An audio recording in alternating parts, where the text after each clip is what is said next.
Olá, meu amigo ou minha amiga, tudo bem com você? Seja muito bem-vindo ou bem-vinda a mais um vídeo da Khan Academy Brasil. E nesse vídeo, vamos conversar sobre a derivada parcial de uma função com valor vetorial. Para isso, vamos ter aqui uma função vetorial r de st sendo igual a x, que vai ser uma função de s e t, vezes o vetor unitário e chapéu, mais y de st vezes o vetor unitário de y, ou seja, j chapéu, mais e de st vezes o vetor unitário de z, que nesse caso é o k chapéu. Dado que temos essa função vetorial, vamos definir ou vamos pensar sobre o que significa ter a derivada parcial dessa função vetorial em relação a um dos parâmetros, s ou t. Eu acho que vai ser bastante natural, nada completamente bizarro aqui. A gente já fez derivadas parciais de funções não vetoriais antes. Basta variarmos uma das variáveis, ou seja, levarmos em consideração apenas uma variável e mantermos a outra como uma constante. Nós vamos fazer exatamente a mesma coisa aqui. A gente também já aprendeu sobre as derivadas regulares da função vetorial. O caminho que usamos foi basicamente calcular a derivada normal de cada um dos termos. Vamos fazer a mesma coisa aqui, só que com a derivada parcial. Enfim, feito esses comentários, vamos definir a derivada parcial de r em relação a s. Quando eu faço isso, eu vario s e mantenho o t sendo uma constante. Sendo assim, essa derivada parcial em relação a s é igual ao limite de ΔS tendendo a zero de r d s mais ΔS, já que estamos variando s, aí isso, vírgula t.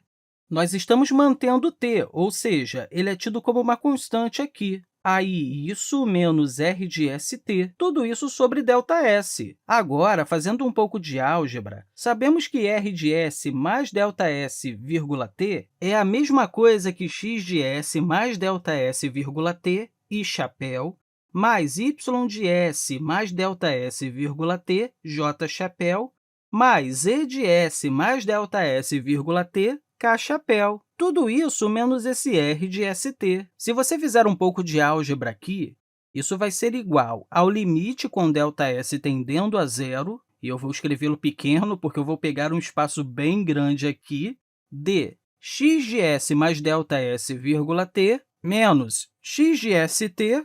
Acho que você já sabe onde eu vou chegar, e eu sei que isso é um pouco chato de fazer, mas é sempre bom fazer isso novamente. Isso aqui dividido por ΔS, aí vezes e chapéu, mais yd. O limite aqui com ΔS tendendo a zero se aplica a todos os termos que eu estou escrevendo aqui, ok?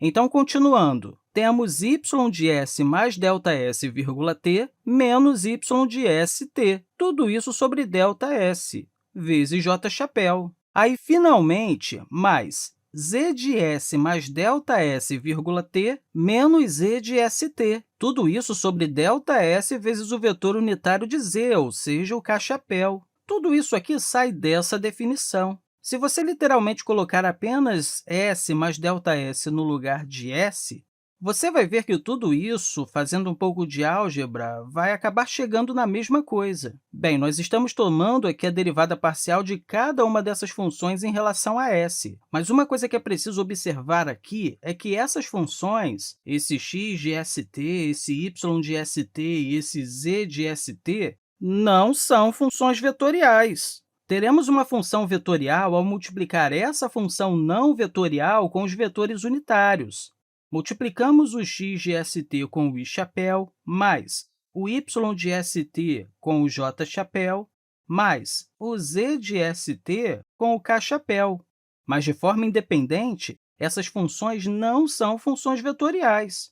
Portanto, a gente tem aqui apenas a definição regular de derivadas parciais, onde nós estamos pegando o limite com ΔS tendendo a zero em cada um desses casos. Enfim, isso aqui é exatamente a mesma coisa que fizemos antes. Sendo assim, temos aqui que isso é igual à derivada parcial de x em relação a s vezes i chapéu, mais a derivada parcial de y em relação a s vezes j chapéu, mais a derivada parcial de z em relação a s vezes k chapéu. Feito isso, é bom deixar claro aqui que esse vídeo tem uma importância muito grande porque ele vai nos dar algumas boas ferramentas para os vídeos que teremos depois sobre integrais de superfícies. Então, eu vou fazer uma coisa aqui que é um pouco de pseudo-matemática, principalmente porque diferenciais são essas coisas que são muito difíceis de definir com rigor, mas eu acho que vou conseguir te dar uma intuição do que está acontecendo aqui. Para começar a fazer essa discussão, eu vou colocar aqui que isso é igual a...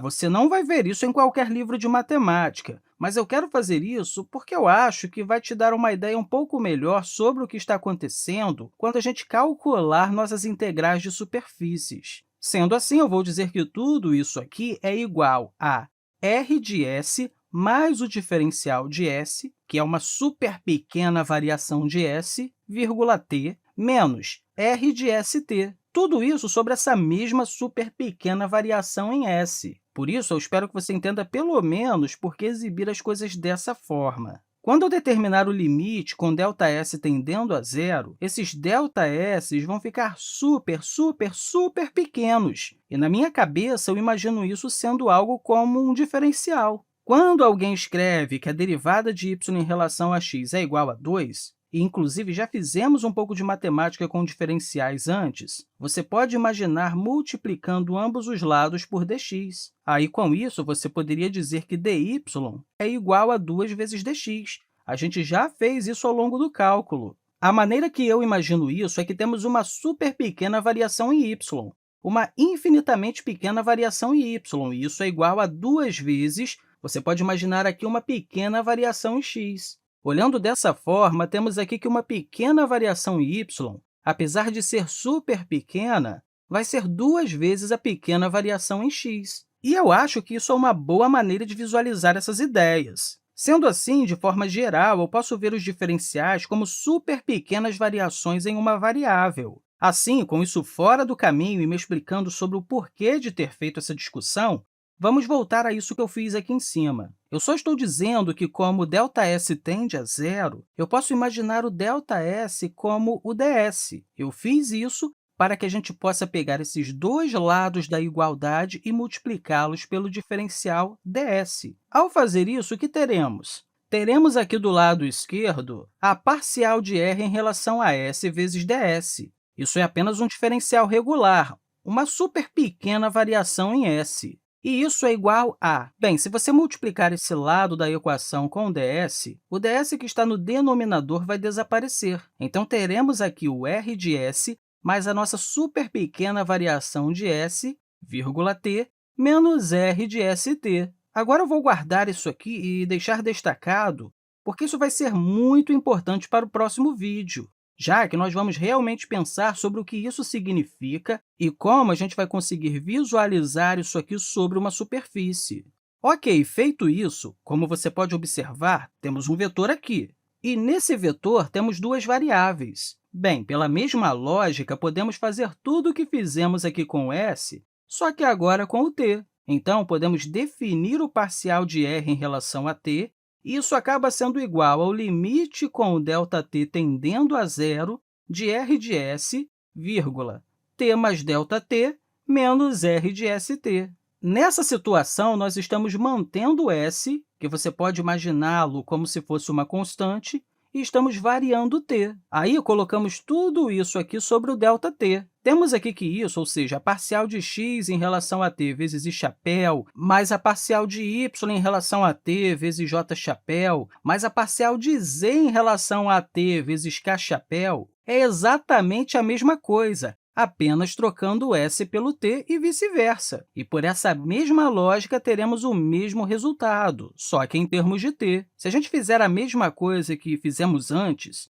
teremos aqui a parcial de r em relação a t, vezes uma super pequena variação em t, que é o nosso diferencial em t, e isso acaba sendo igual a r de s, vírgula, t mais ΔT, menos r de st. Eu também vou deixar isso aqui destacado, já que no próximo vídeo nós vamos realmente visualizar o que esses dois resultados significam. Só que não podemos esquecer que tudo o que fizemos aqui foi dizer que estamos derivando essa função vetorial em relação a s, ou em relação a t. Aí, eu fiz algumas abordagens ou manipulações matemáticas para chegar a esses resultados, que serão muito importantes para o que vamos fazer em relação a integrais de superfícies. Bem, eu espero que você tenha compreendido tudo direitinho que conversamos aqui, e mais uma vez eu quero deixar para você um grande abraço e até a próxima!